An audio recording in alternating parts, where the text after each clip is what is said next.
সরকারের বিরুদ্ধে দুর্নীতির অভিযোগে এবং সামাজিক যোগাযোগ মাধ্যম বন্ধের বিরুদ্ধে রাস্তায় নেমেছে নেপালিরা। আজ সোমবার কাঠমান্ডুতে এই বিক্ষোভ রুখতে টিয়ার গ্যাস ও রাবার বুলেট নিক্ষেপ করে পুলিশ। তাদের সঙ্গে বিক্ষোভকারীদের সংঘাতে এরই মধ্যে ১৪ জন নিহত হয়েছে বলে জানা গেছে।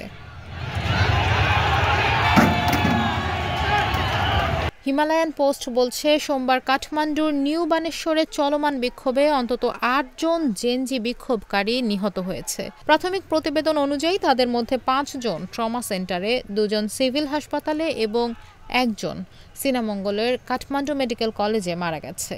কিছু ভুক্তভোগীর পরিচয় এখনও নিশ্চিত করা যায়নি।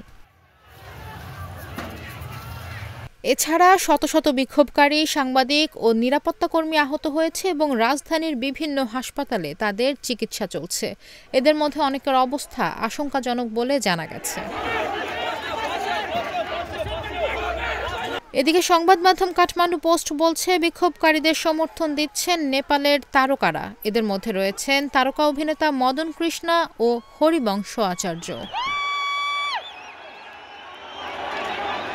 প্রাথমিকভাবে শান্তিপূর্ণ আন্দোলন ঘোষিত হলেও বিক্ষোভকারীরা ফেডারেল পার্লামেন্টের প্রাঙ্গণে হামলা চালালে এবং পুলিশের সঙ্গে সংঘর্ষে লিপ্ত হলে পরিস্থিতি সংঘাতপূর্ণ হয়ে ওঠে। কর্তৃপক্ষ টিয়ার গ্যাস, জলকামান, রাবার বুলেট এবং ফাঁকা গুলি ছুড়ে পরিস্থিতি নিয়ন্ত্রণের চেষ্টা করলেও উত্তেজনা আরও বৃদ্ধি পায়।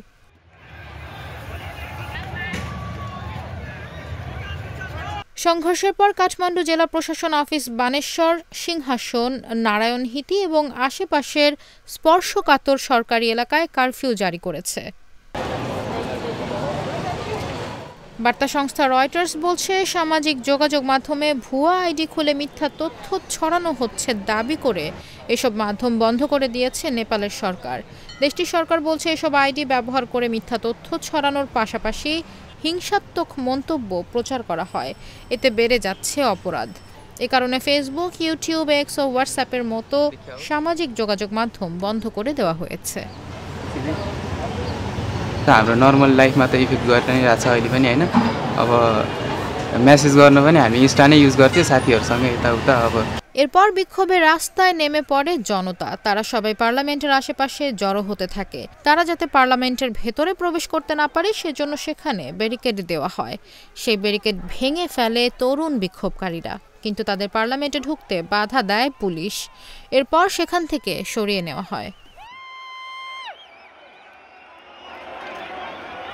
কাঠমান্ডু ডিস্ট্রিক্ট অফিসের মুখপাত্র মুক্তিরাম রিজাল রয়টার্সকে বলেন, পরিস্থিতি নিয়ন্ত্রণ করতে আমরা কারফিউ জারি করেছি। আজ রাত ১০টা পর্যন্ত এই কারফিউ জারি থাকবে। বিক্ষোভকারীরা সহিংস হয়ে যাওয়ার কারণে এই পদক্ষেপ নিতে বাধ্য হয়েছি আমরা। ওয়াটার ক্যানন, ব্যাটন ও রাবার বুলেট ব্যবহার করার জন্য পুলিশকে নির্দেশ দেওয়া হয়েছে। সকালে হাজারো জনতা রাস্তায় নেমে পড়ে। এদের মধ্যে বেশিরভাগই তরুণ। কারো গায়ে তখনও ছিল স্কুল কিংবা কলেজের ইউনিফর্ম, আর হাতে ছিল নেপালের জাতীয় পতাকা ও বিভিন্ন প্রতিবাদমূলক প্ল্যাকার্ড। এসব প্ল্যাকার্ডে লেখা, দুর্নীতি বন্ধ করো, সোশ্যাল মিডিয়া নয়, ও দুর্নীতির বিরুদ্ধে তরুণেরা।